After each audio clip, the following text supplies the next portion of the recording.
Alhamdulillah pada Allah Subhanahu wa taala.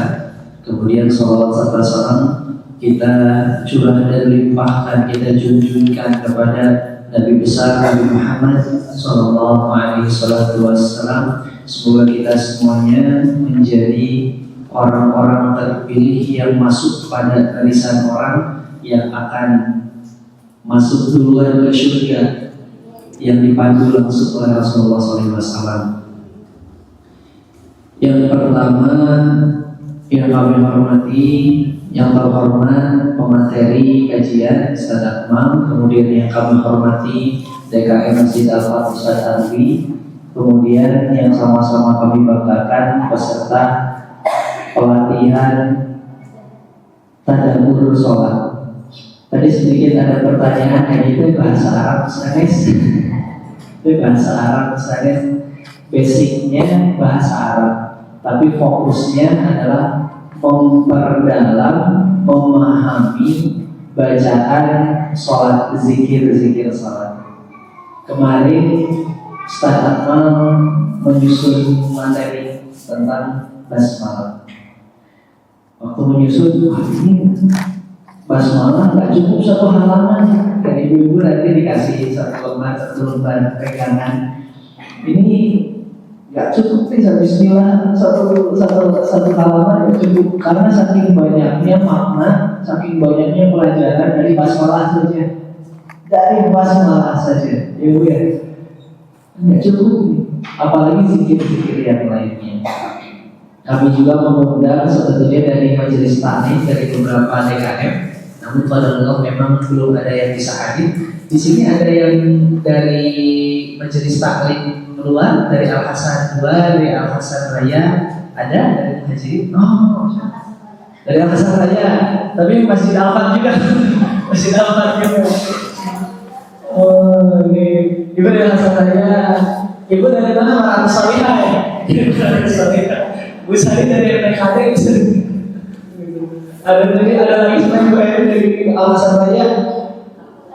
Al-Ukhwah. Al-Ukhwah, oh Masya Allah, Ibu Al-Ukhwah. Ibu Al-Ghazali, ada Ibu Al-Ghazali? Ibu Al-Ghazali? Oh belum ada. Alhamdulillah. Insya Allah pertemuan kita semuanya ini dengan seizin Allah Subhanahu wa Ta'ala. Semua langkah kaki kita, tarikan nafas kita, itu dengan seizin Allah pasti akan ada sesuatu yang spesial yang Allah berikan kepada kita semuanya. Ibu, di pertemuan pertama ini mohon izin akan ada sambutan dari DKM Masjid Al-Fat untuk membuka program tadabbur zikir sholat ini sebagai salah satu bentuk penghormatan kami, apresiasi kami kepada ibu-ibu semuanya mengikuti kajian di siang kali ini. Insya Allah nanti kalau ada pertanyaan-pertanyaan terkait teknis acara, terkait pertemuan, boleh nanti bisa langsung ditanyakan ke Ustadz Akmal, begitu ya, ataupun nanti sedang berjalan oleh Ustadz Akmal. Anggap saja ini mah silaturahmi juga ya, ya. Jadi tidak formal, enggak, dimaksimalkan sebaik mungkin. Terus selanjutnya sambutan kepada Ustadz Akmal, kami persilahkan.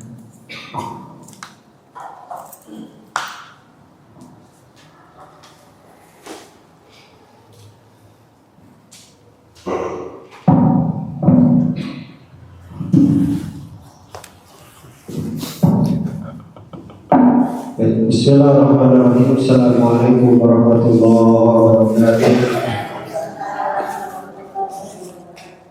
Alhamdulillahilladzi arsala rasulahu bil huda wa dinil haqq liyudhhirahu 'ala dinin kullihi wa kafa billahi shahida. Asyhadu an la ilaha illallah wa asyhadu anna Muhammadan abduhu wa rasuluh.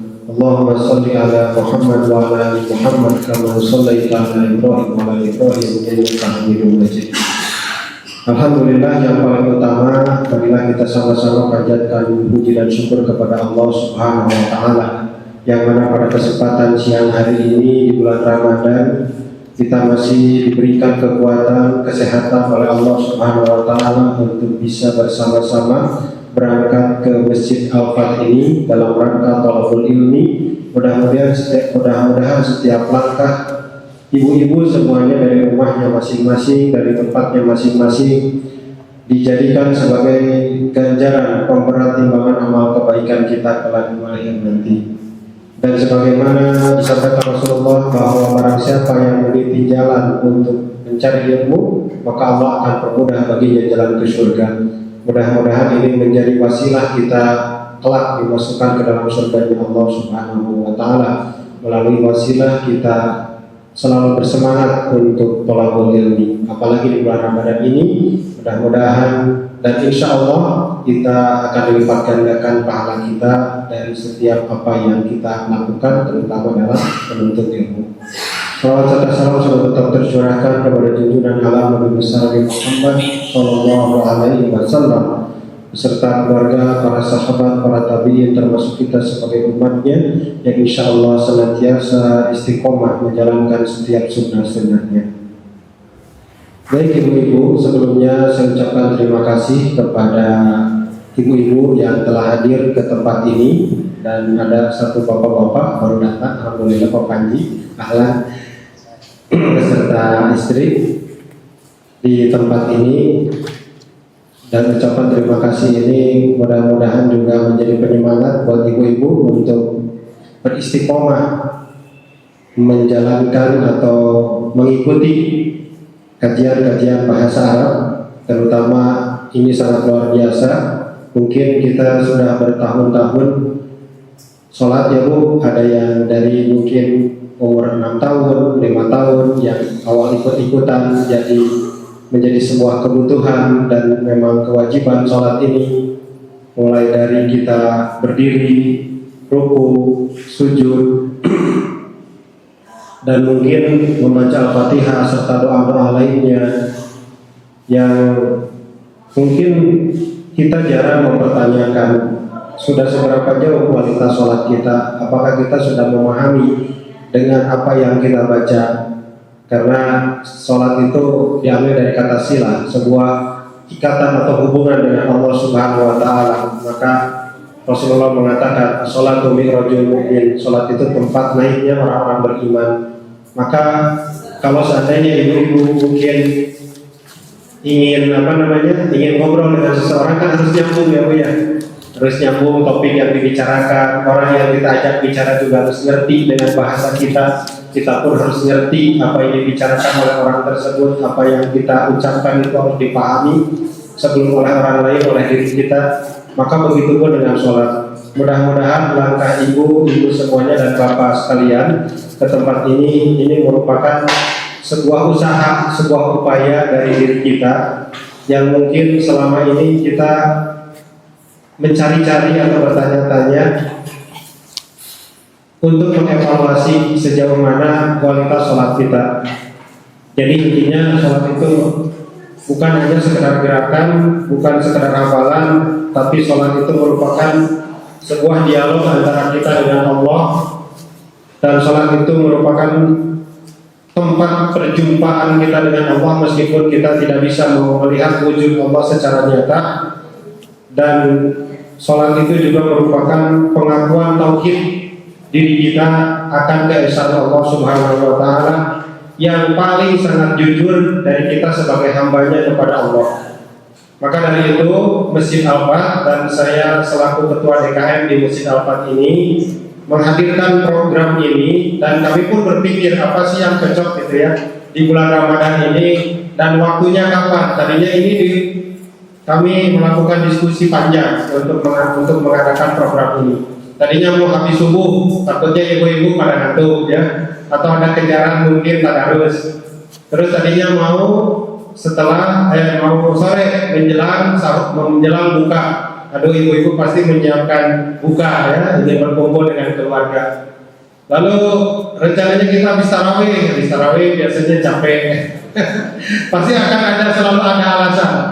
Maka sebetulnya habis duhur juga berat gitu. Pasti habis duhur juga ada alasan, capek Ustaz, habis duhur biasanya kita bobo cantik ya gitu. Karena ada yang beranggapan bahwa tidurnya orang yang berpuasa itu ibadah, maka tidurnya terus Nah, maka program ini dihadirkan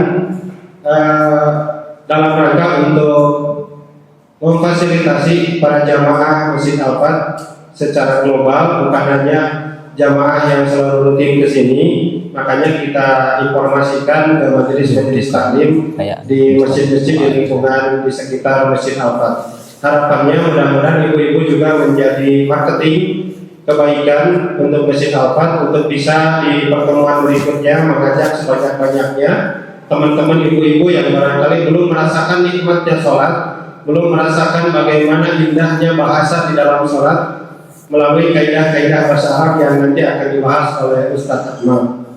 Di sini judulnya bedah bahasa Arab dalam bacaan sholat, makna, struktur, dan kedalaman tauhid. Ini merupakan ikhtiar kecil kita ya Bu, ikhtiar kecil ibu-ibu dan juga bapak hadir di sini dalam rangka untuk memperbaiki kualitas sholat kita dan mengubah cara pandang kita yang selama ini mungkin sholatnya hanya sebatas menggugurkan kewajiban. Mudah-mudahan setelah memahami tentang konsep daripada sholat ditinjau dari kedalaman tauhid dan makna satu struktur bahasa yang kita baca dalam sholat kita makin khusyuk, semakin merasakan nikmatnya kita berkomunikasi dengan Allah melalui sholat, baik sholat wajib ataupun sholat sunnah lainnya. Dan saya pun berharap sebagai ketua DKM melalui program ini para jamaah bukan hanya fasih dalam membaca bacaan doa-doa di dalam sholat, tapi semakin dalam merasakan, dan di lain hal juga kita semakin yakin tentang mukjizat-mukjizat yang diberikan oleh Allah melalui ibadah-ibadah, yaitu bacaan-bacaan Al-Quran. Selain sholat, yaitu adalah bacaan-bacaan Al-Quran di dalam sholat. Dan kami pun mengucapkan terima kasih dan apresiasi sebesar-besarnya dalam hal ini kepada Ustadz Akmal Tifani yang telah berkenan membersamai program ini. Semoga Allah senantiasa membalas kebaikan dan keberkahan ilmu yang akan disampaikan oleh beliau nanti kepada kita semuanya. Dan juga kepada seluruh jamaah yang hadir, ibu-ibu dan bapak, semoga kehadiran kita dicatat sebagai langkah menuju pemahaman yang lebih dalam di dalam agama ini, sebagaimana yang dinasihatkan oleh Umar bin Khattab radhiyallahu anhu. Beliau berkata, pelajarilah bahasa Arab karena ia termasuk bagian dari agama kalian. Maka dari itu akhirnya kami dari DKM Masjid Al-Fat memohon doa dan dukungan agar program ini senantiasa istiqomah, memberikan manfaat yang luas kepada masyarakat, terutama jamaah Masjid Al-Fat, dan menjadi amal jariah bagi kita semuanya. Untuk itu marilah kita buka program ini dengan membaca basmalah bersama-sama. Bismillahirrahmanirrahim. Dan dengan niat yang lurus, hati yang tunduk, dan tekad untuk memperbaiki kualitas sholat kita.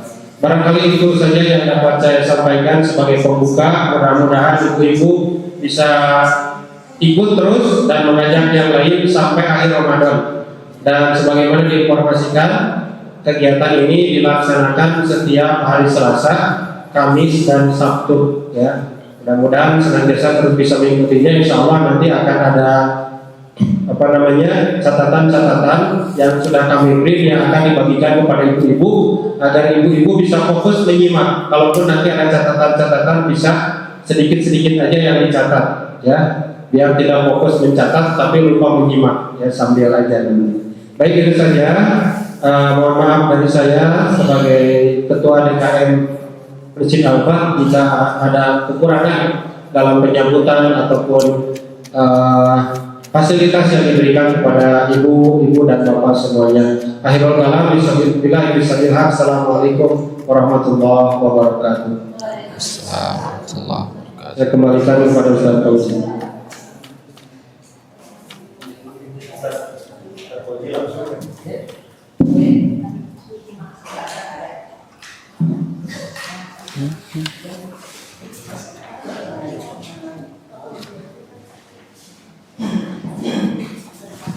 Baik, Baik, alhamdulillah, terima kasih penyampaian dari Ustaz Ardi untuk sambutan. Untuk selanjutnya, mohon izin saya bagikan kertas ini ya. Ada pertanyaan tentang teknis kajian. Insya Allah selain kita ada kajian ini untuk murojaah ini di recordnya, akhirnya nih di record. Alhamdulillah. Jadi nanti kalau ada yang lupa-lupa bisa murojaah di rekaman juga, gitu. Oke, izin saya bagikan dulu ya, Be.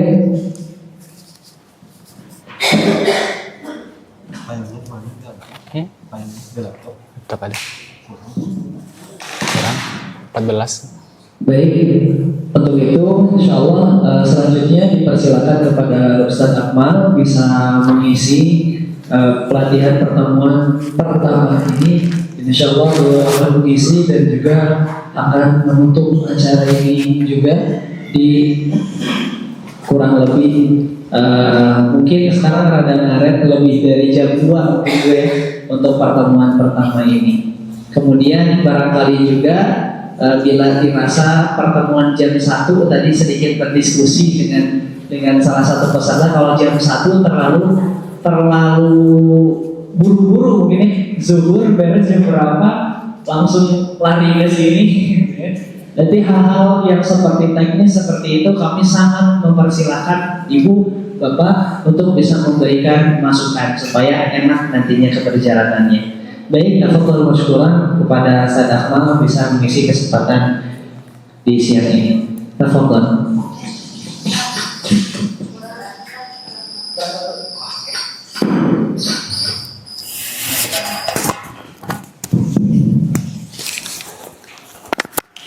Baik, bismillahirrahmanirrahim. Assalamualaikum warahmatullahi wabarakatuh. Bagaimana kabarnya Bu? Pak, baik. Alhamdulillah. Alhamdulillahilladzi anzala as-sakinata fi qulubil mu'minin liyazdadu imanan ma'a imanihim. Asyhadu an la ilaha illallah wa asyhadu anna Muhammadan abduhu wa rasuluh alladzi la nabiyya ba'dah.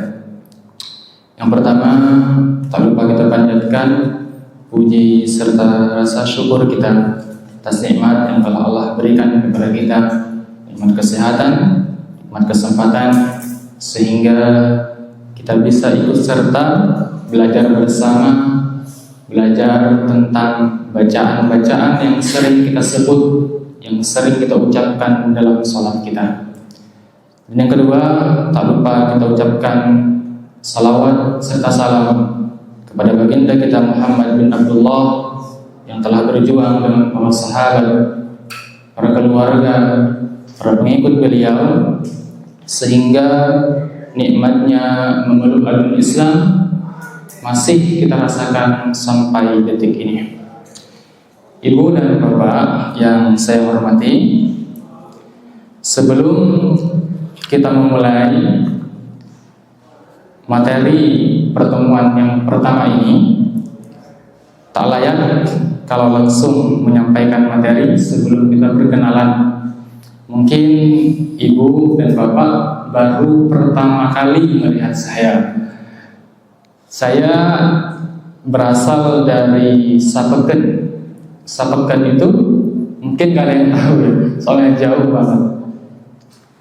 Ada di Jawa Timur, ujung Jawa Timur, dekat ke Bali.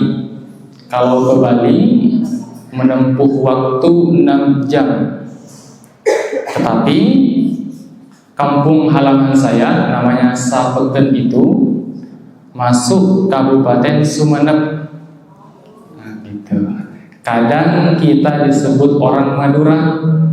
Nah, gitu. Tapi kita tidak bisa bahasa Madura. Kita punya bahasa sendiri, bahasa daerah yang mirip dengan bahasa Makassar. Karena awal yang menempati di sana itu orang Bugis. Jadi pulau kecil dengan kalau nggak salah 2 kilo. 2 kilo sekali keliling itu bisa 15 menit. Kalau jogging itu dari start muter sampai start lagi, tempat start itu 15 menit aja. Jadi sangat kecil, ke belakang laut, ke depan laut, ke samping kanan laut, ke samping kiri laut. Betul. Kalau guyonan teman saya, katanya tuh saya adalah manusia laut. Dan di sana itu mayoritas penghasilannya atau mata pencahariannya itu nelayan. Termasuk bapak saya pula adalah nelayan. Itu seputar domisili saya. Kemudian yang kedua adalah saya temannya Ustadz Fauzi, mulai dari Al-Imarat sampai di IIP, Institut Agama Islam Persatuan Islam Bandung. Nah, baru bergabung di Al-Fat, tempatnya di Baitullah, itu baru 3 mingguan. Jadi wajar saja kalau saya baru melihat ibu dan bapak, begitu pula ibu dan bapak baru melihat saya di sini. Alhamdulillah diberi kepercayaan oleh Ketua DKM Ustadz Abdi untuk mengisi materi atau kajian pada hari ini. Begitu cukup untuk perkenalan dari saya. Kemudian kita akan masuk kepada pembahasan. Ibu-ibu bisa lihat dan bapak, di situ ada tertera pertemuan yang pertama, makna akbar dalam kalimat takbir dan doa iftitah. Sebelum kita membahas itu, kita bahas dulu muqaddimah. Di situ ada firman Allah Subhanahu wa taala, A'udzubillahi minasyaitonir rajim. Ya ayyuhalladzina amanu la taqrabus salata wa antum sukara hatta ta'lamu ma taqulun. Wahai orang-orang yang beriman, janganlah mendekati salat sedang kamu dalam keadaan mabuk sampai kamu sadar akan apa yang kamu ucapkan. Izin saya berdiri sambil menulis di papan tulis. Di situ ada huruf iya. Ada huruf iya.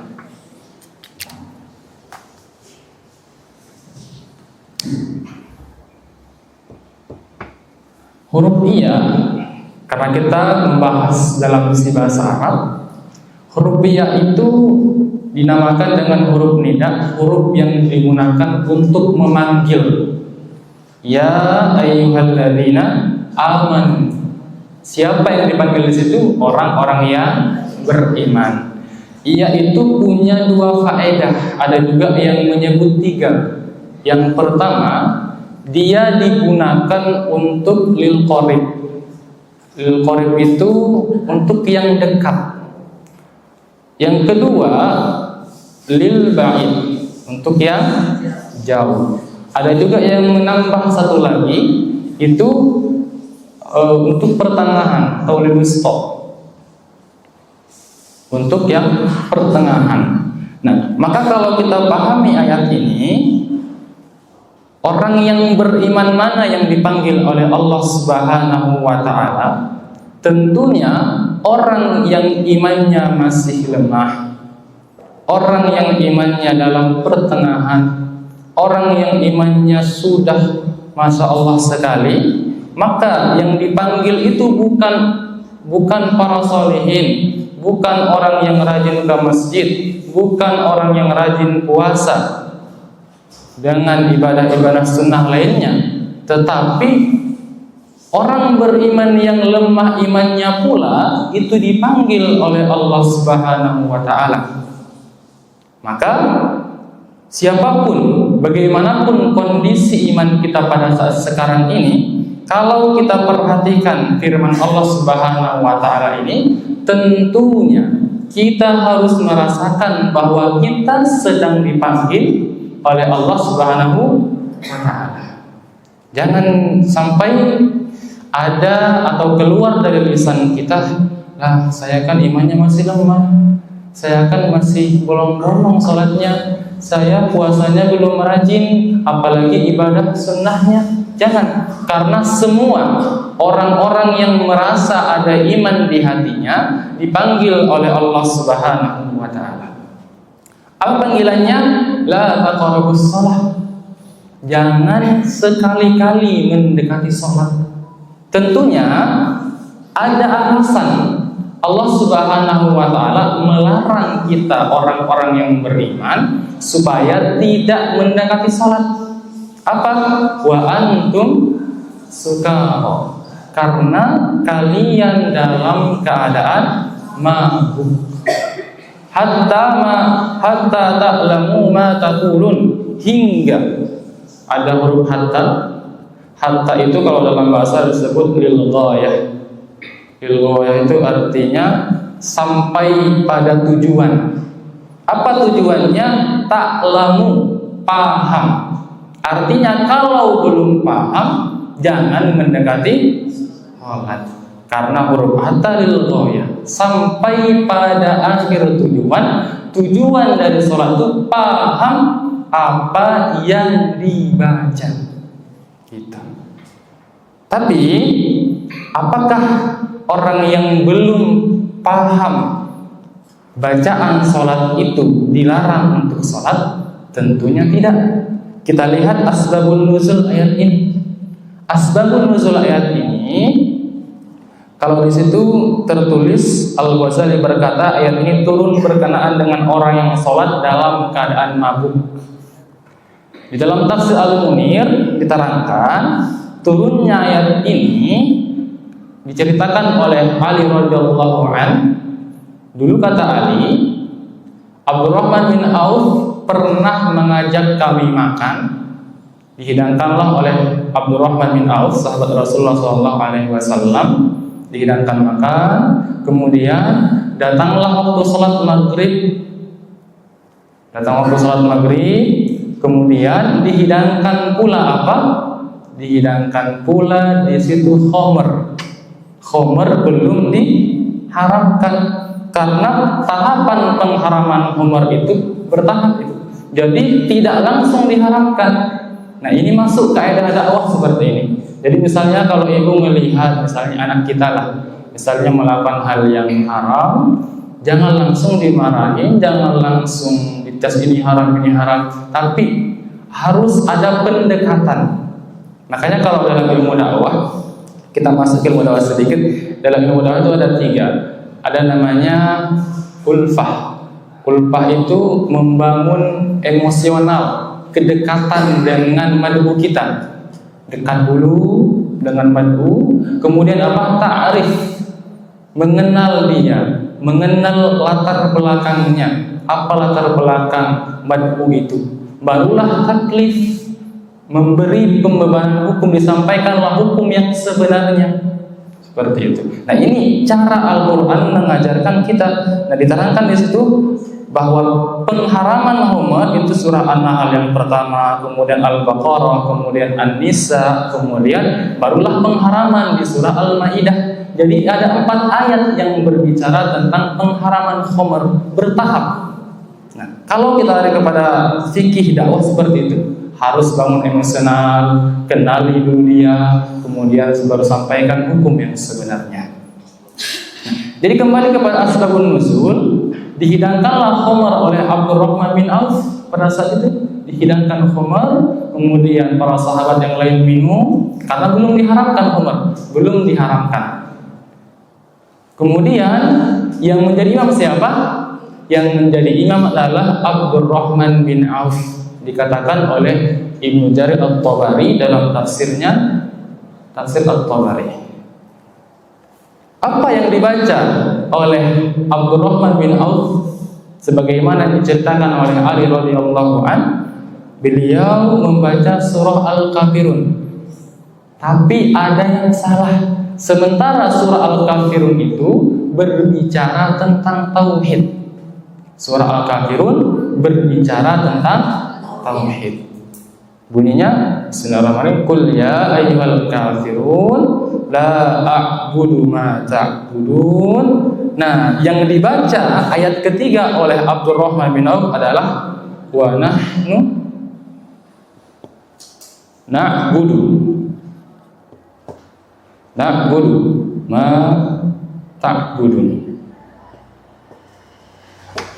Ini yang ayat yang ketiga dibaca oleh Abdurrahman bin Auf, karena dalam keadaan mabuk, dan kami akan menyembah apa-apa yang kalian sembah.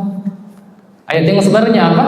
Qul ya ayyuhal kafirun la a'budu ma ta'budun wa la antum 'abiduna ma a'bud. Sementara yang dibaca oleh Abdurrahman bin Auf itu apa? Wa nahnu na'budu ma ta'budun, dan kami akan menyembah. Tentunya maksudnya kemana ini? Ini kan antum, berarti lari kepada orang-orang kafir. Dan kami akan menyembah apa-apa wahai orang-orang kafir yang kamu sembah. Nah, gitu. Turunlah ayat ini. Belum diharamkan Umar. La taqrabus shalah wa antum sukara hatta ta'lamu ma taqulun. Tetapi kata Imam Al-Ghazali di dalam Ihya Ulumuddin, ini di kitab Asrarus Shalah, nanti bisa dilihat kalau ada yang punyanya, Asrarus Shalah. Beliau berkata, ayat ini turun berkenaan dengan orang yang sholat dalam keadaan mabuk, sebagaimana tadi disampaikan. Namun maknanya juga berlaku umum bagi setiap orang yang lalai, yang tenggelam dalam kegelisahan, bisikan-bisikan hati dan pikiran-pikiran duniawi, sehingga tidak menyadari apa yang ia baca dan ucapkan dalam sholat. Coba kita perhatikan, kalau kita sholat gimana? Pas takbir mengucapkan Allahu Akbar, pikiran kita kemana? Mungkin kita lagi gelisah, mungkin banyak utang, mungkin kita ada masalah di keluarga, mungkin ada masalah dengan anak dan lain sebagainya. Maka inilah yang dimaksud oleh Imam Al-Ghazali. Maka bukan cuma karena mabuk, mungkin juga karena mabuk dunia. Jadi pas sholat seolah bilang gini, ayo urusan dunia hilangkan dulu, soalnya kita lagi menghadap Allah Subhanahu wa Ta'ala. Hilangkan dulu pikiran-pikiran tentang dunia. Kalau kita merasa butuh Allah, tentunya pikiran kita kepada Allah Subhanahu wa Ta'ala. Karena sesuatu yang penting akan selalu ada di pikiran kita, selalu ada di hati kita. Kalau kita merasakan Allah itu penting bagi dalam kehidupan kita, tentunya pikiran kita, apalagi pas sholat, harus fokus kepada Allah Subhanahu wa Ta'ala, dan segala urusan dunia dulu disingkirkan. Seperti itu. Itu yang pertama, asbabun nuzul. Jadi bukan cuma gara-gara mabuk, tetapi urusan-urusan dunia mesti kita tinggalkan. Kemudian hadis atau sabda Rasulullah sallallahu alaihi wasallam, waqala sallallahu alaihi wasallam, kam min qa'imin hadzuhu min salatihi at-ta'ab wan nasab. Kata Rasulullah sallallahu alaihi wasallam, betapa banyak orang yang berdiri salat, namun bagian yang ia peroleh dari salatnya hanyalah letih dan lelah. Mungkin dapat pahala, mungkin. Karena selama rukun dan syarat sholat terpenuhi, kita sudah wudu, kemudian mengikuti contoh Rasulullah SAW, kita akan dapat pahala. Tetapi ruh dari sholat itu, apakah kita dapatkan atau tidak? Coba kita lihat dalam Al-Quran. Pernahkah atau adakah dalam Al-Quran Allah bilang, Innallaha yuhibbul musallin? Ada enggak? Ada apa enggak? Enggak ada kan? Kemudian apa lagi? Innallaha yuhibbus shaimin. Enggak ada. Kenapa? Karena yang diharapkan Allah itu ruh dari setiap ibadah yang kita lakukan. Salat menghasilkan apa? Puasa menghasilkan apa? Makanya dalam Quran, Innallaha yuhibbul muhsinin. Sesungguhnya Allah itu menyukai orang-orang yang berbuat baik. Tentunya berbuat baik itu datang dari salat. hasil dari sholat, hasil dari ibadah saum kita, hasil ibadah zakat kita. Innallaha yuhibbut tawwabin. Sesungguhnya Allah itu menyukai orang-orang yang suka bertaubat. Nah, semua itu bentuk atau hasil dari ibadah-ibadah yang kita lakukan. Makanya kata Rasulullah SAW, banyak sekali orang yang sholat itu yang dia dapatkan letih dan lelah. Seperti sabda Rasul tentang puasa, rubba sha'imin hadzuhu min siyamihi al-ju' wal atash. Banyak yang puasa, tetapi yang ia dapatkan hanya haus dan jadi itu peringatan dari Rasulullah SAW. Maka materi ini tentunya mengharapkan kita supaya lebih khusyuk ketika sholat, lebih merasakan kehadiran Allah Subhanahu wa Ta'ala. Apalagi nanti kalau kita membaca surah Al-Fatihah itu luar biasa. Misal saya bahasa sekarang spill sedikit tentang surah Al-Fatihah. Iyyaka na'budu. Iyyaka, ka itu domir yang digunakan ketika kita langsung bicara. Iyyaka, langsung bicara anta. Jadi ka itu asalnya anta. Dia tuh anta. Anta kan langsung bicara di depan kan? Langsung di depan. Kalau gua berarti goib dia, nggak ada. Sementara Al-Fatihah iyyaka berarti Allah meminta kita supaya kita merasakan kehadirannya di depan kita. Itu. Maka ketika sholat harus melepas segala dunia karena kita sedang berbicara dengan Allah Subhanahu wa Ta'ala. Coba kita lihat di keluarga kita misalnya kita bicara dengan anak kita noleh ke yang lain, marah kan ya? Marah. Misalnya saya juga, adik saya diajak bicara sama saya, dia noleh ke yang lain atau main game misalnya, yang sekarang penampakannya sekarang orang tuanya bicara, anaknya main game. Nah, itu kan pasti sakit. Nah, itu Allah menginginkan kita supaya kita merasakan kehadiran Allah Subhanahu wa Ta'ala ketika kita sholat seperti itu. Kemudian kita masuk ke pembahasan. Punten, saya bisa bahasa Sunda cuma punten. Kalau yang lainnya bisa. Bangga dipayun itu.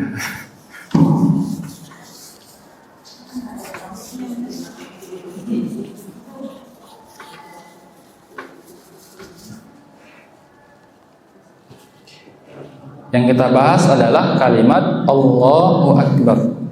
Allahu Akbar. Kata akbar, akbar. Nah, akbar itu asal katanya, ini cuma di-spill aja, tidak mesti ibu terlalu paham ya. Asalnya itu kabaro. Kabaro. Kabaro. Karena kenapa mesti harus dijelaskan sedikit? Karena nanti ayat-ayatnya tidak langsung menyebut akbar gitu, tidak menyebut akbar. Nah, kalau kabir itu besar, bisa juga diartikan agung, bisa juga diartikan penting. Tapi kalau akbar itu disebut dengan isim tafdil, menunjukkan lebih besar, lebih besar. Misalnya kopiah saya lebih besar daripada Ustaz Ardi. Nah, saya ukuran 10 besar emang. Ardi ukuran berapa Ustaz? Ukuran kopiahnya ukuran berapa? 8. Nah, Ustaz. Nah, jadi kalau akbar itu lebih besar, bukan berarti kita harus membandingkan Allah dengan yang lainnya, tidak. Karena hal itu menunjukkan supaya pengagungan kepada Allah Subhanahu wa Ta'ala secara mutlak, secara terus-menerus. Jangan kita bandingkan Allah lebih besar, kalau dengan yang lain Allah masih lebih besar enggak ya? Karena setiap sesuatu, setiap sifat yang berkaitan dengan Allah Subhanahu wa Ta'ala tidak boleh dinisbatkan, tidak boleh dibandingkan dengan makhluk apapun. Nah, ini menunjukkan apa? Karena di sini kalau kita lihat kalimat Allahu Akbar. Ini kalau dalam bahasa Arab ya disebut dengan mubtada wal khobar. Ini info, ini yang diinfokan. Ini yang diinfokan. Di situ ada di info. Ini info. Jadi siapa yang diinfokan? Allah. Infonya apa? Akbar. Allah Maha besar atau Allah lebih besar dari segala sesuatu. Susunannya ini disebut dengan mubtada wal khabar. Nah, faedah dari mubtada wal khabar itu adalah istimrar wa tajaddud. Subut dan istiqrar. Makna yang tetap. Artinya Allah itu akan selalu lebih besar dari segala apapun. Kokoh, tetaplah Allah itu akan lebih besar dari segala dan berlangsung terus-menerus tanpa terikat dengan waktu. Kalaupun lebih banyak misalnya orang kafir ketimbang orang-orang beriman, artinya lebih sedikit orang yang memuji Allah, Allah tetap akan menjadi Allah yang maha besar. Karena susunannya mubtada wal khabar yang dimana subut wal istiqrar seperti itu.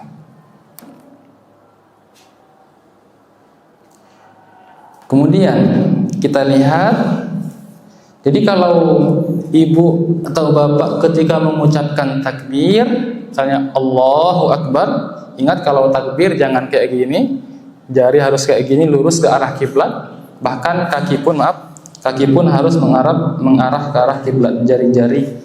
Saya punya buku tentang sifatus salat. Nah, ini tentang sifatus salat ini, Bu. Ini udah rusak, udah lama banget ini. Jadi segini aturan-aturan ketika kita salat.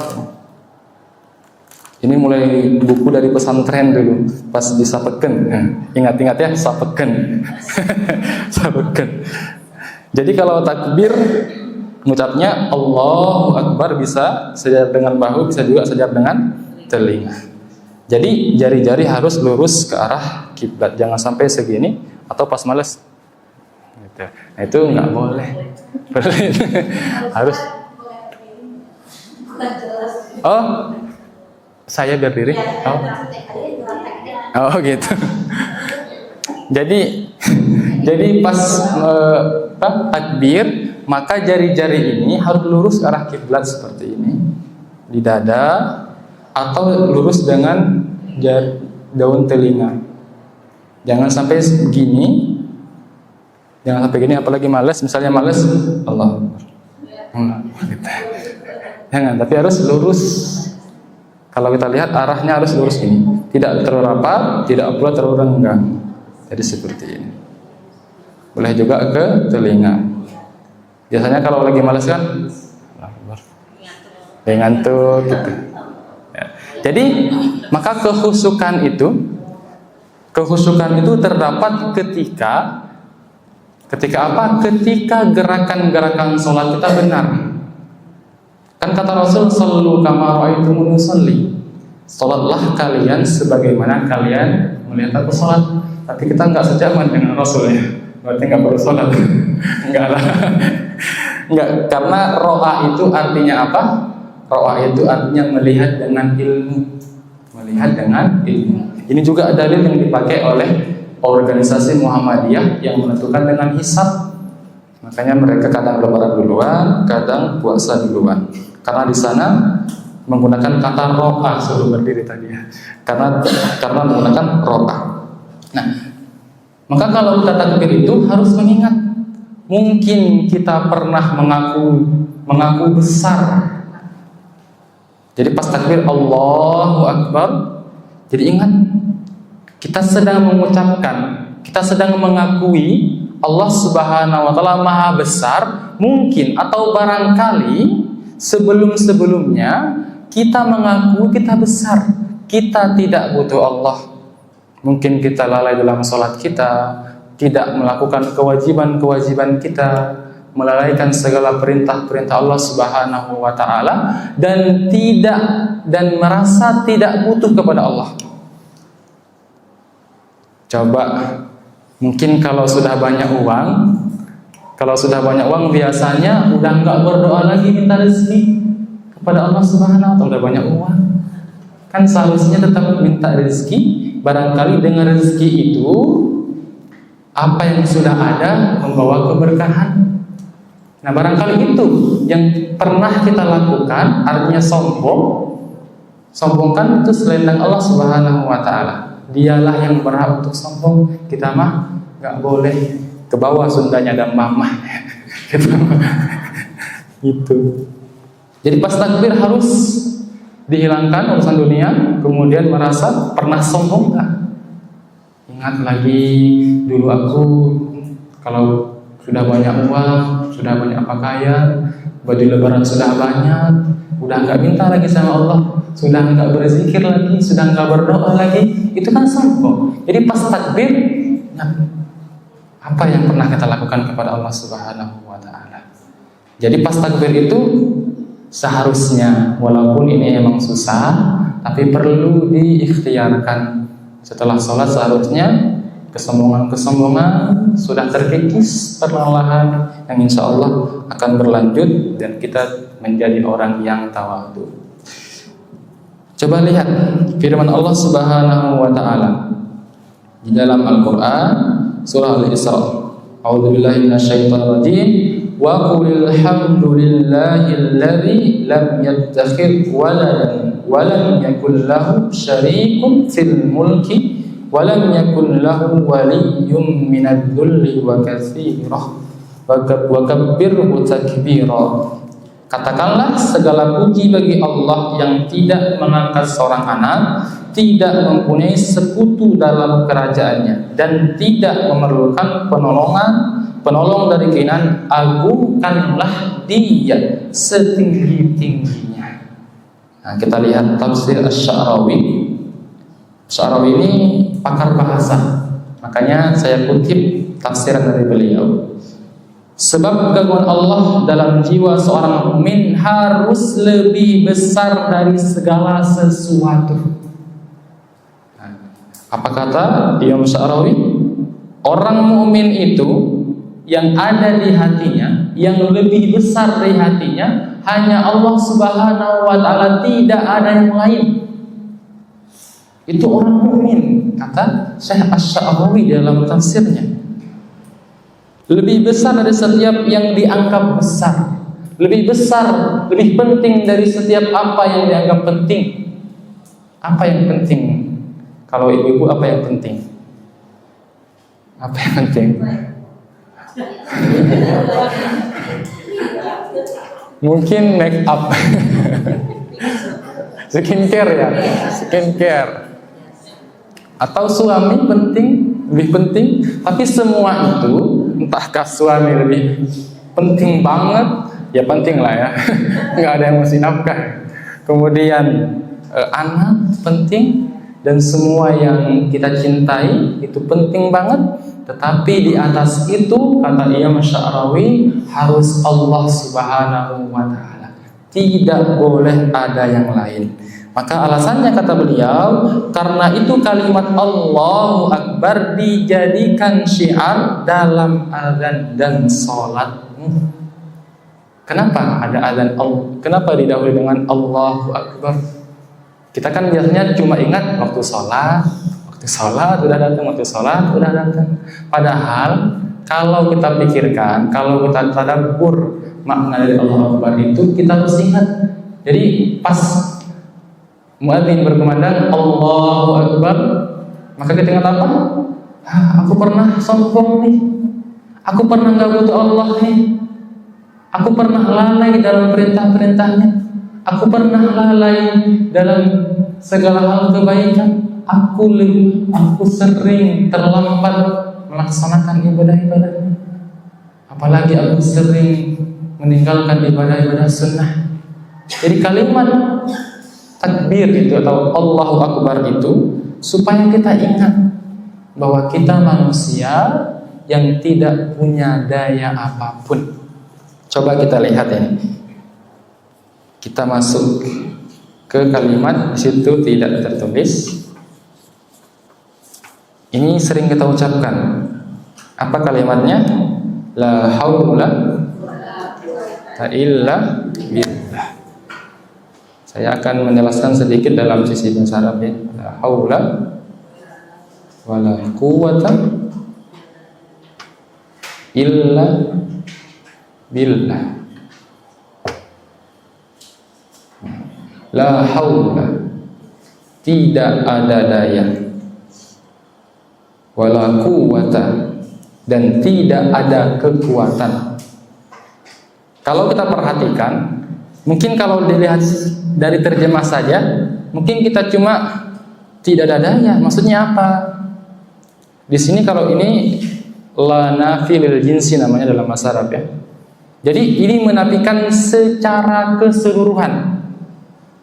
Kalau kita hebat dalam make up misalnya, maaf, itu pemberian dari Allah. Kita hebat mendidik anak, itu pemberian dari Allah. Kita hebat masak, itu pemberian dari Allah.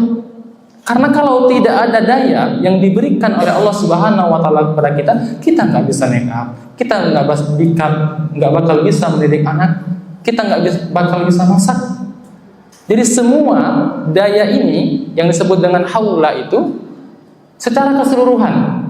Intinya kita perlu sadar bahwa itu semua datang dari Allah Subhanahu wa taala. Kalau kita sadar, tentunya kita tidak akan merendahkan orang lain dan kita tetap akan utuh kepada Allah Subhanahu wa taala.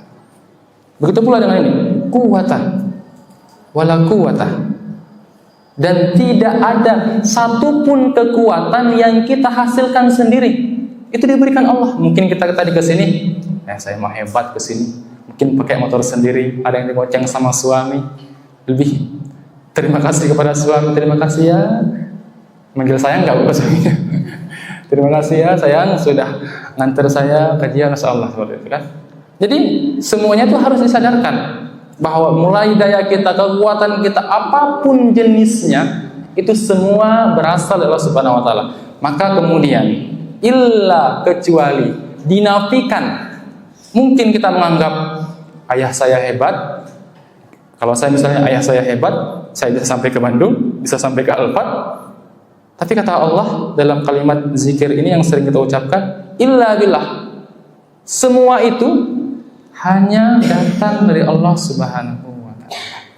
Makanya Syekh Sa'rawi pernah berkata dalam satu syairnya, saya lupa bahasa Arabnya itu, katanya, mungkin kalian tahu bagaimana cara manusia mencintai kalian, mendidik kalian, mulai ayah kalian, ibu kalian, suami kalian, istri kalian. Tahukah kalian bagaimana Allah mengatur kehidupan kalian?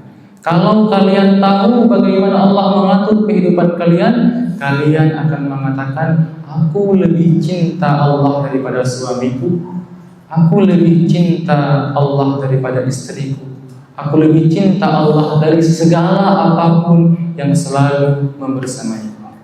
Itu kata Syekh Sa'rawi di dalam satu syairnya. Kemudian kita lanjut yang ayat kedua. Walitukabbirullaha ala ma hadakum wa la'allakum tashkurun. Dan agungkanlah Allah atas petunjuknya yang diberikan kepadamu agar kamu bersyukur. Ini ayat yang berbicara tentang apa? Tentang Idul Fitri. Jadi pas puasa terakhir, walitukabbirullaha, berarti kita kalau Idul Fitri mengucap apa? Allahu Akbar, Allahu Akbar, la ilaha illallah, wallahu akbar, Allahu Akbar, walillahil hamd. Ini ayatnya. Jadi tafsiran dari walitukabbirullaha, ucapkanlah Allahu Akbar, Allahu Akbar. Nah itu. Ini tafsiran dari ayat. Kalau Asy-Sya'rawi, beliau menafsirkan agar kamu mengucapkan Allahu Akbar dan bersyukur atas ibadah yang sebelumnya, kamu kira akan memberatkan, melelahkanmu. tetapi ternyata di dalamnya engkau menemukan pancaran makna dan cahaya rohani. Maka engkau pun berkata, Allah membesar, maha besar atas semua itu.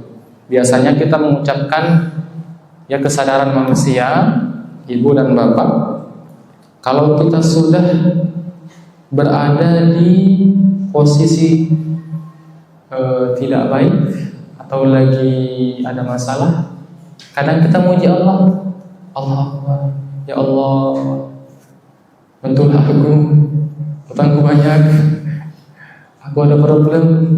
Itu manusia. Salah apa enggak? Itu yang manusia, fitrah manusia seperti itu. Makanya kan kata Allah, wasari'u ila maghfiratin min rabbikum wa jannatin ardhas samawati wal ardi alladzina yunfiquna amwalahum alladzina yunfiquna bis-sarra'i wad-dharra'i wal kadhibina al-ghayza wal 'afina 'anil nas wallahu yuhibbul muhsinin. Itu kan ayatnya berbicara apa? Berbicara bersegera. Artinya manusia pasti salah. Kita cuma mengingat Allah pas apa? Pas dalam posisi yang rendah, pas posisi dalam masalah. Ingat, itu memang udah masalah. Jadi kalau misalnya si itu mah suka gibah ya, itu manusia. Tapi bagaimana kita ingat? Orang bertakwa itu bukan orang yang tidak punya salah, tapi dia cepat ingatnya, cepat istighfarnya. Kalau kepada Allah berarti dia cepat istighfarnya. Kalau dia berbuat salah kepada manusia, cepat minta maafnya, tidak ditunda-tunda. Artinya itu fitrah manusia. Kalau berbuat salah fitrah. Jadi kalau ada itu mah gibah, itu mah dia nggak puasa, mokel misalnya, mokel ya istilahnya, mokel itu manusia. Tapi kalau dia habis mokel sadar enggak? Gitu. Sadar enggak? Nah, tentunya nanti ada kewajiban orang-orang sekitarnya mengingatkannya. Jadi semua kita ini adalah dai. Saya dai bagi diri saya sendiri dan orang lain.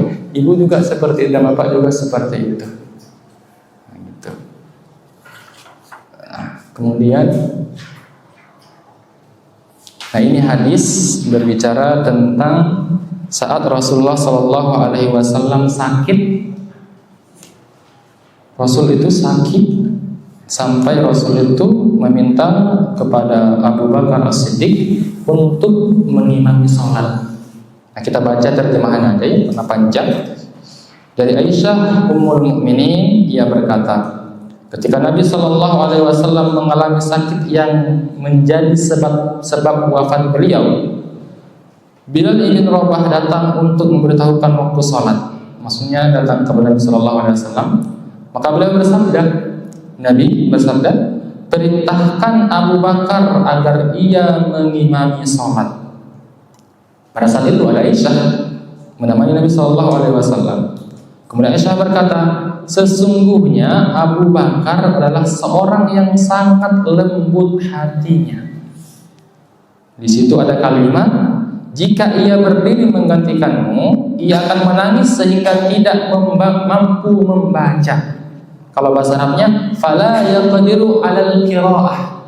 Abu Bakar tidak akan kuat membaca, tidak akan mampu membaca. Kalau dia membaca, dia akan menangis. Ingat, apa yang pertama kita ucapkan dalam salat? Apa? Salat apa yang pertama? Apa? Allah Akbar. Abu Bakar cuma mengucapkan Abu Bakar cuma mengucapkan kalimat takbir tidak bisa. Fala yaqdiru 'alal qiraah. Mengucapkan takbir saja tidak bisa. Kenapa? Karena Abu Bakar paham sekali makna dari kalimat Allahu Akbar. Kalau kita kurang paham, mungkin kita ingat-ingat aja dulu kita pernah ngapain. Mungkin kita pernah mengalami sesuatu yang menjadikan kita lupa terhadap Allah. Itu kan sombong. Nah, Abu Bakar seperti itu, dia nggak kuat mengucapkan takbir. Bahkan disebut di situ, in yakum maqamak yabki. Kalau dia berdiri menjadi imam mengucapkan Allahu Akbar, pasti dia menangis. Kalau kita, saya dan ibu dan bapak ya, bukan cuma ibu dan bapak, mungkin biasa saja mengucapkan takbir. Tapi bagi Abu Bakar tidak seperti itu. dia sampai la yaqdir, tidak mampu. Itu Abu Bakar. Kemudian namun beliau kembali bersabda. Nah, ini Rasul beberapa kali meminta kepada Aisyah, perintahkan Abu Bakar agar ia mengimami sholat. Rasul bilang lagi karena Aisyah belum mengiyakan apa yang diperintahkan Rasul.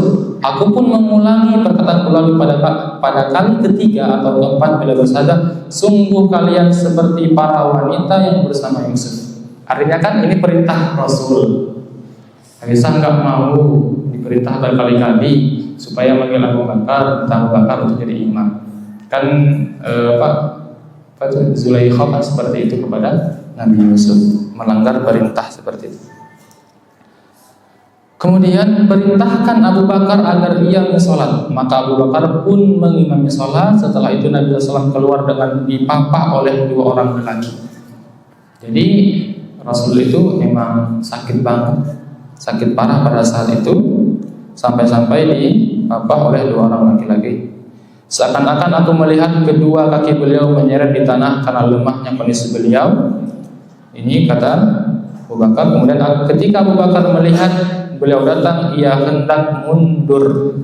Ini bentuk takzim kepada Rasul Shallallahu Alaihi Wasallam selaku Nabi. Tetapi Nabi SAW memberi isyarat agar ia tetap melanjutkan sholat. Abu Bakar pun sedikit mundur dan Nabi SAW duduk di sampingnya, sementara Abu Bakar memperdengarkan takbir kepada para makmum. Jadi posisinya kalau dipraktikkan ya. Jadi pas Rasul sakit itu gimana ya? Irwan, sini kan. Bentar. Bisa kebayang nggak Bu bagaimana sholatnya Abu Bakar dengan Rasul? Bisa kebayang dari cerita ini? Di sini Kang. Nah, jadi kan di sini Abu Bakar pun sedikit mundur dan duduk di sampingnya. Jadi pada saat itu bukan Abu Bakar yang imam, bukan, tetap Rasul. Tetapi kalau di Mekah itu apa namanya? Yang misalnya Allahu Akbar, udah kan Bilal. Nah, Bilal. Jadi seperti itu. Jadi kalau misalnya siapa yang jadi Rasul ini? Jadi itu kan penjelasannya di samping. Nah, antum jadi Rasul lah. Antum Rasul. Antum sakit. Duduk. Nah, saya berdiri. Ini Abu Bakar. Tapi jadi Rasul juga mengucapkan Allahu Akbar. Cuman nggak kedengeran sama yang di belakang. Nggak kedengeran. Jadi Abu Bakar yang menyeringkan suaranya. Jadi seolah-olah Abu Bakar yang jadi imam. Tapi yang benarnya adalah Rasul tetap menjadi imam. Seperti itu. Jadi bisa kebayangkan seperti ini. Gini. Jadi Rasul dalam keadaan posisi duduk sholatnya seperti itu. Udah kan gitu aja. Jazakallahu khairan. Ya itu ya. Jadi kembali lagi kepada makna takbir itu. Jadi kita melihat bagaimana Abu Bakar As-Siddiq ketika mengucapkan takbir, beliau tidak kuat. Dikatakan oleh Aisyah bahwa fala yaqdiru alaihi qira'ah. Abu Bakar tidak bisa membaca kalimat takbir. Kenapa para ulama menyebut takbir? Karena yang disebutkan dalam salat yang pertama adalah takbir. Makanya kalau mungkin ibu sudah tahu tentang ini. Karena kenapa? Karena emang syarah atau penjelasannya itu adalah takbir seperti itu. Kemudian hadis yang selanjutnya dari Ali, ia berkata, Rasulullah SAW bersabda, pembuka sholat itu adalah bersuci, wudu, mandi atau tayamum. Jadi kan bersuci itu ada 3, dari wudu, mandi atau tayamum. Yang mengharamkannya adalah takbir. Yang mengharamkannya adalah takbir. Dan yang menghalalkannya adalah salam. Maksudnya apa di sini? Jadi sebelum sholat kan kita bisa minum, bisa bicara, bisa minum, bisa makan, bisa segalanya. Tapi ketika kita sudah mengucapkan takbir, semua yang halal, yang mubah sebelum sholat itu jadi haram. Tapi kalau kita bawa bagaimana orang-orang yang dekat dengan Allah, orang-orang soleh, atau disebut dengan orang-orang sufi, jadi semua itu pikiran kita juga dikosongkan juga pas jadi haram. Kosong. Walaupun tetap aja sah sholat kita gitu. Karena kita kan mengejar hakikat dari sholat. Agar mendapatkan sholat ini, jadi ketika kita mengucapkan takbir Allahu Akbar, maka segala yang mubah sebelumnya, sebelum kita mengucapkan takbir itu boleh. Tapi setelah kita mengucapkan takbir, maka itu tidak boleh. Artinya apa? Ini menunjukkan kepada kita bahwa sholat itu tidak ada dalam pikiran kita satupun selain tertuju kepada Allah Subhanahu wa Ta'ala. Ya kan? Sebelum sholat mungkin kita bicara sama ini, mungkin bicara sama ini, makan juga, minum juga, tapi setelah mengucapkan takbir semuanya mesti dihilangkan. Nah, itu seputar kalimat takbir. Nah, ini doa iftitah. Nah, selanjutnya doa iftitah.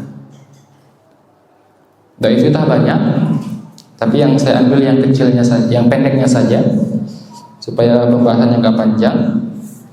Kita langsung baca artinya. Dari Ibnu Umar, dia berkata, ketika kami sholat bersama Rasulullah SAW, tiba-tiba seseorang mengucapkan Allahu Akbar kabira walhamdulillahi katsira subhanallahi bukratan wa asila. Maha besar Allah dan segala puji bagi Allah, pujian yang banyak dan maha suci Allah, baik waktu pagi dan petang.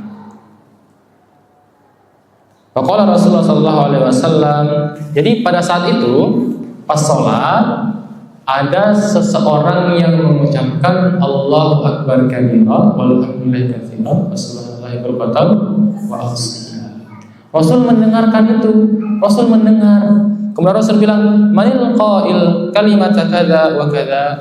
Siapa tadi yang bilang kalimat itu, kata Rasul. Ini menunjukkan dalam syarahnya, saya baca dalam syarahnya, ini menunjukkan bahwa zikir itu sangat mulia, yang perlu diperhatikan oleh para sahabat pada saat itu.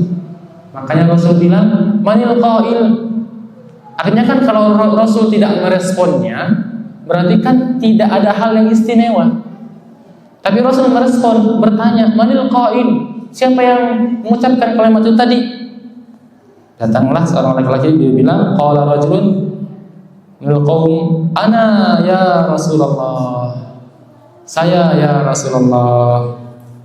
Kemudian qala ajibtu laha. Rasul pada saat itu kagum dengan apa yang diucapkan oleh seseorang tersebut. Apa alasannya?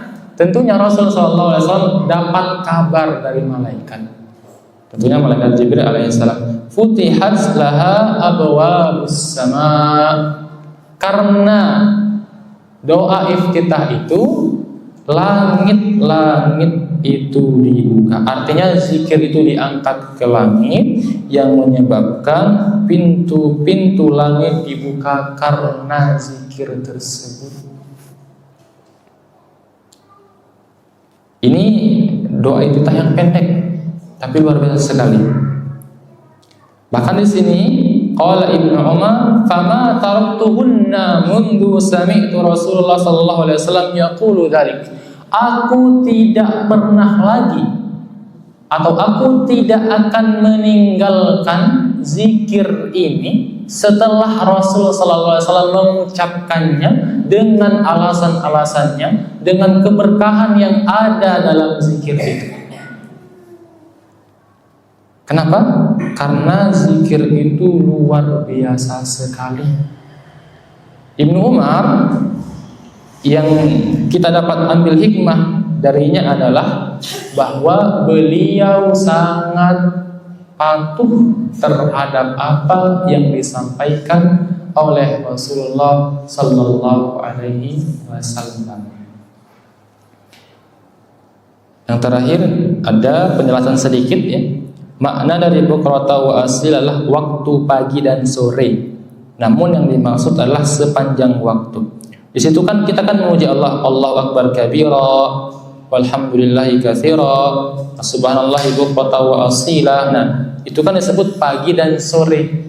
Apakah di situ kebesaran Allah, kemudian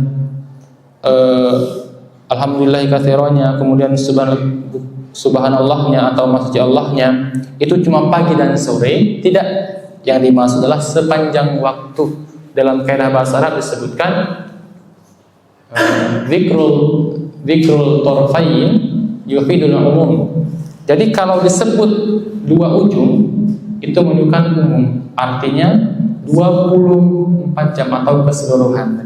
Keseluruhan. Pagi itu kan batasnya sampai sore, sore muter ke malam ke pagi lagi. Nah, artinya kebesaran Allah, kesucian Allah, dan segala sifat Allah itu mesti ada 24 jam. Maka kalau kita kembalikan kepada yang dikatakan oleh Imam Sya'rawi tadi, maka orang mukmin itu harus di dalam hatinya lebih besar Allah Subhanahu wa taala daripada segala hal yang ia cintai. Maka ibu dan bapak yang dirahmati Allah Subhanahu wa taala,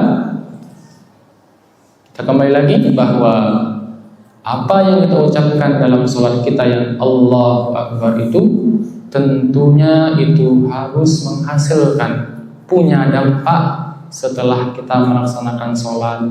Tidak lagi merendahkan orang lain karena kita sadar akan makna Allahu Akbar itu.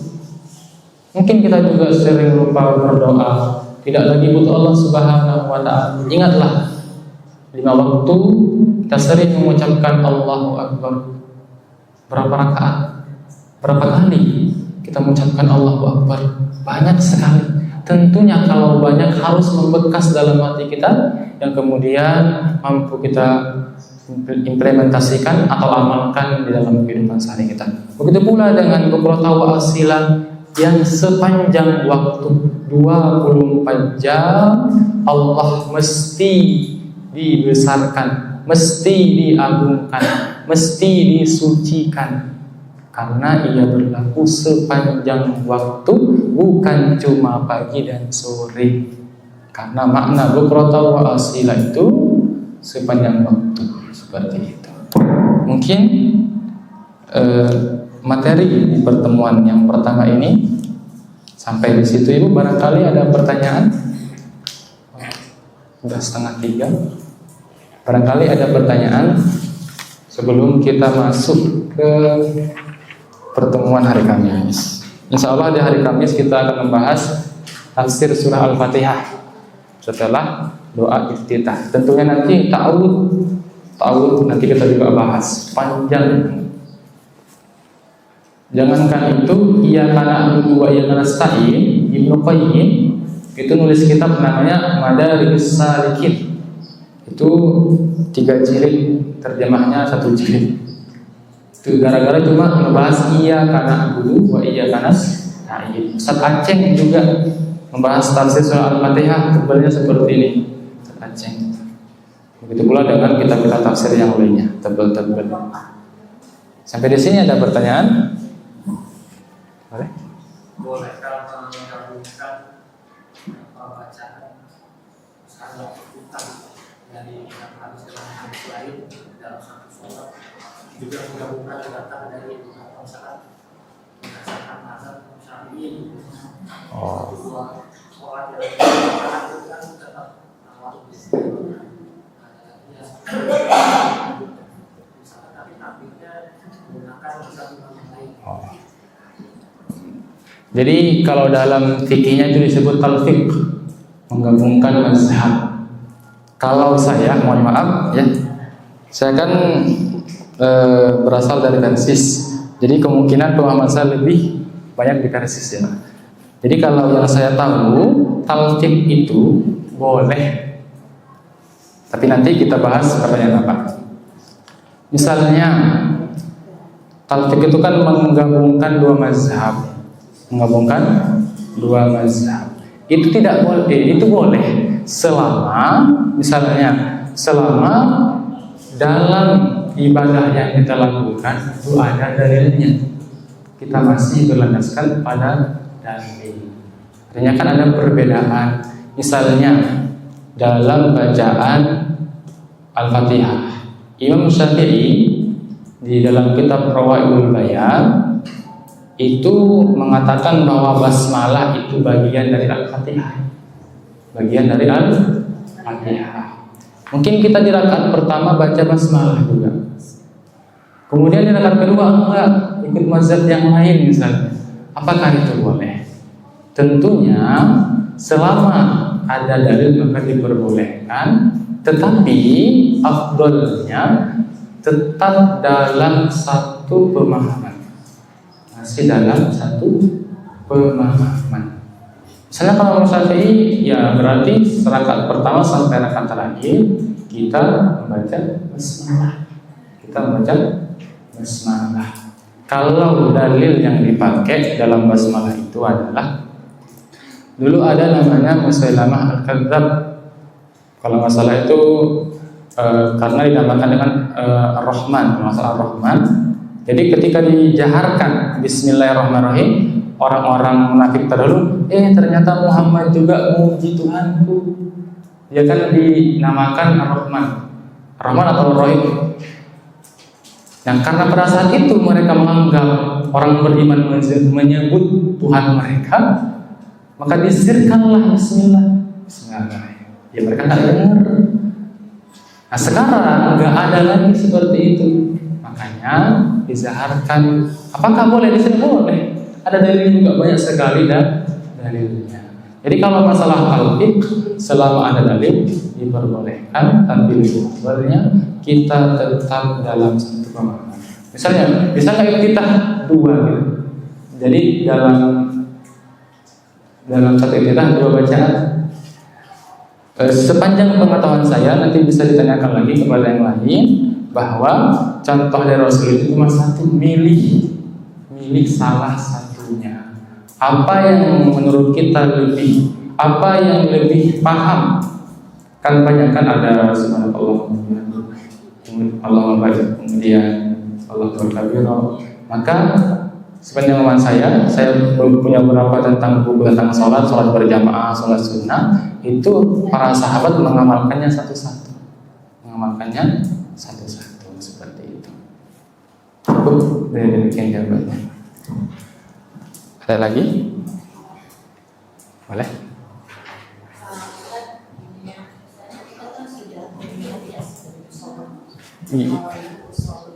Oh iya. Pun misalnya ada yang berbicara atau dalam ketika takbiratul ihram begini, apakah yang bisa paham dalam ini? Apakah kita harus lapaskan lagi? Oh. Jadi izinnya Bu, saya duduk di atas. Jadi kalau misalnya mengucapkan Allahu Akbar, kita melafalkan bahasa Indonesia juga, ya Ibu, terjemahannya itu tidak perlu dilafalkan lagi, nggak perlu. Jadi maksudnya cukup kita paham apa yang kita ucapkan. Misalnya kita mengucapkan, artinya pemahaman itu memunculkan di dalam hati kita rasa sadar. Kayak tadi Allah Akbar, kita paham itu kan artinya Maha Besar ya. Artinya tidak mesti Allah Akbar pikiran kita menerjemahkan Allah Maha Besar, Allah Maha Besar. Kita bakal puyeng. Jadi misalnya juga Alhamdulillahirabbil alamin, ya kita paham maknanya apa. Berarti kan kalau kita paham nggak mesti diucapkan. Jadi kalau diterjemahkan, terjemahan pun itu nggak bisa mewakili. Sepanjang saya belajar bahasa Arab sama Ustaz Taulis di Imarah sampai sekarang kuliah ilmu tafsir, ilmu Al-Quran dan tafsir, terjemah tidak bisa mewakili. Makanya tafsir itu panjang-panjang seperti itu. Jadi cukup dipahami. Paham.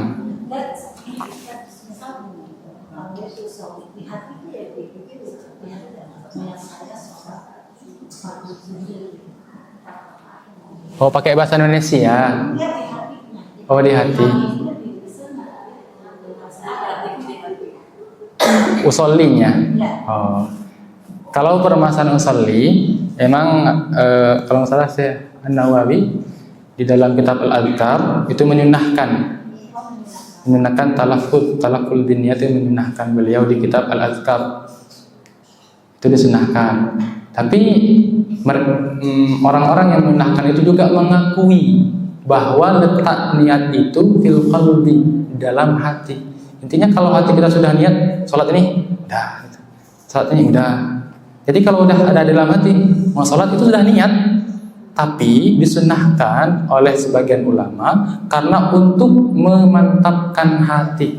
Nah, seperti itu. Jadi kalau misalnya diterjemahin boleh, itu di luar sholat juga. Bahkan kalau ulama lain kan nggak mesti, karena niat itu di dalam hati. Jadi alasan orang yang menyunahkan itu, ulama yang menyunahkan itu untuk memperkuat niat kita saja. Itu seperti itu. Ada lagi tadi Bu? Kalau ini kan kalau menggabung sholat itu kadang ditantang pikiran. Ya. Baca mah mulut mengucapkan pikiran. Ya. Kalau misalnya yang untuk mengembalikan sholat itu kan membayangkan misalnya Allah apa kita mendeskripsikan alam semesta yang luas, ya jadi ya pikiran kita tuh jadi membayangkan yang itu yang berhubungan kan ya karena berdua ya karena saya kayak gitu pada mula kamu menunggu gitu. Jadi lebih ke pikiran itu bahwa kita tuh hamba yang memang menyembah Allah, membutuhkan Allah gitu gimana? Oh iya. Jadi susah juga ya Ibu kalau misalnya mengucap Allahu Akbar, alam keinget karena kebesaran Allah itu juga semalam. Jadi maksudnya itu coba kita rasakan nanti pas sholat ya, pas sholat asar atau sholat yang lainnya. Jadi pas mengucapkan itu langsung ada kesadaran karena pemahaman yang sesungguhnya itu tertanam dalam hati, tertanam dalam hati. Kalau di pikiran itu bisa kebayang kemana-mana. Makanya ada tazkiyatun nafs.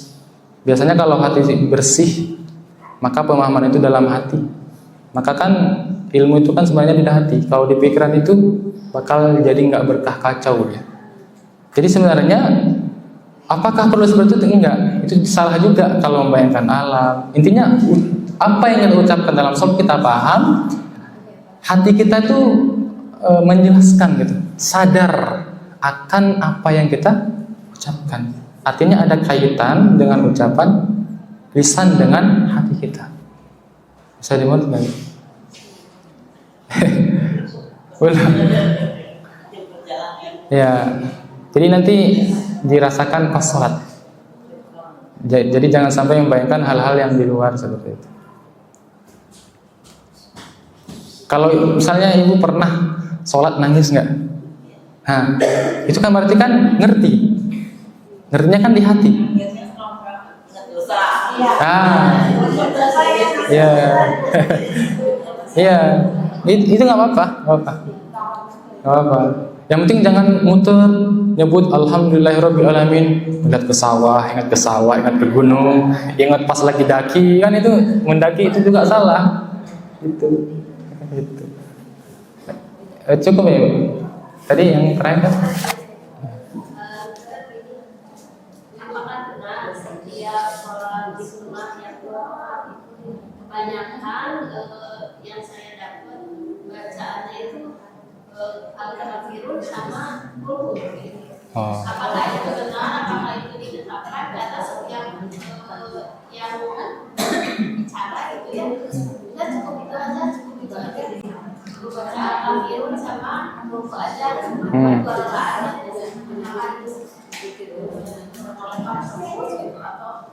bisa kelas-kelas lain kan gitu. Ya.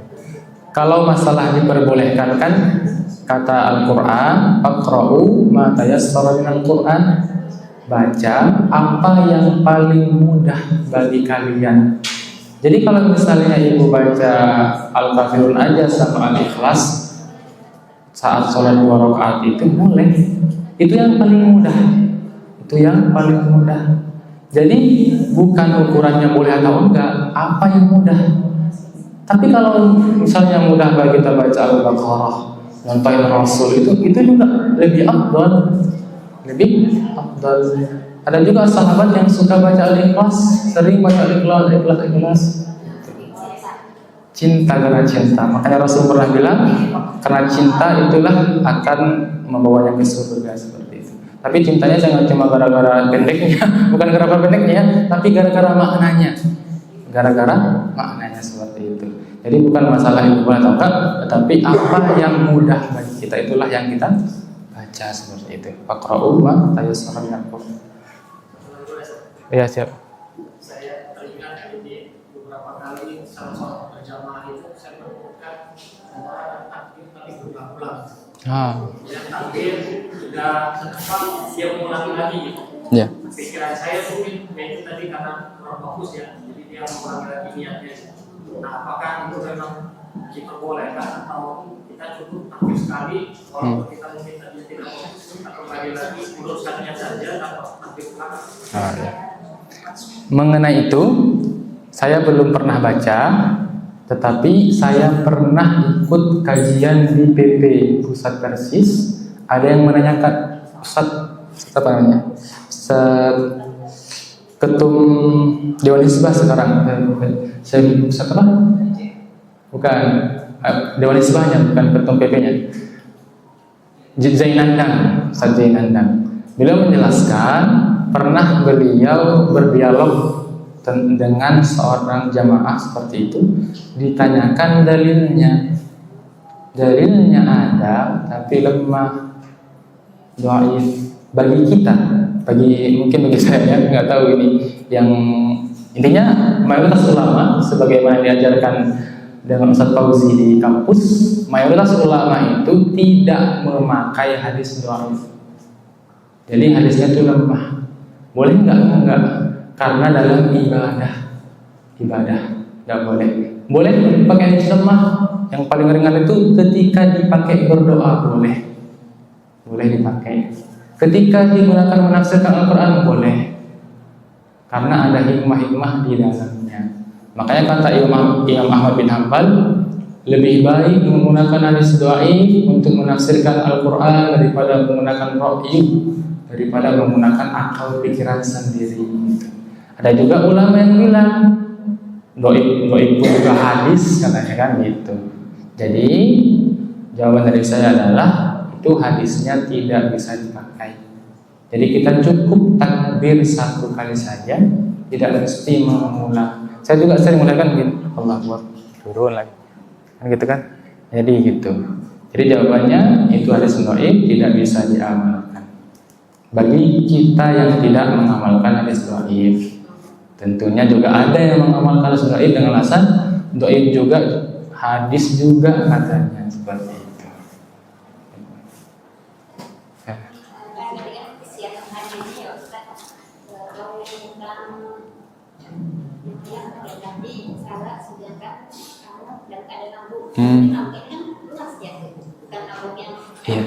Iya. Oh, maksudnya. Jadi maksudnya itu kan Imam Al-Ghazali terkenal dengan apa bahasanya, kalau bahasa mudahnya, kedekatannya dengan Allah. Sampai beliau menafsirkan juga hal seperti itu. Jangan sampai dunia masuk ke dalam sholat kita. Artinya sama-sama mabuk. Ada mabuk dunia, ada sama mabuk khamar. Jadi itu korelasinya, itu kaitan antara maksud dari penafsiran yang disampaikan oleh Imam Al-Ghazali seperti itu. Jadi boleh kita sholat walaupun nggak paham. Tapi masa sih sudah berapa tahun kita sholat tapi nggak paham-paham? Kan seperti itu. Seperti itu. Jadi ya kita usahakan supaya paham. Iya gitu. Ya. 14:39 cukup ya. Mungkin itu Ibu, mudah-mudahan hari Kamis ibu-ibu dan bapak bisa menghadiri lagi materi ini. Insya Allah kita bahas tafsir surah Al-Fatihah dari mulai ke akhir. Saya ucapkan banyak terima kasih atas kehadirannya di bulan Ramadan. Mudah-mudahan selalu diberi kesehatan dan rezeki yang banyak, kemudian Allah selalu memberikan langkah untuk menuju realisme, dan mudah-mudahan ini menjadi amal kebaikan kita dan penghapus dosa kita. Rabbana atina fid dunya hasanah wa fil akhirati hasanah wa qina adzabannar. Assalamualaikum warahmatullahi wabarakatuh.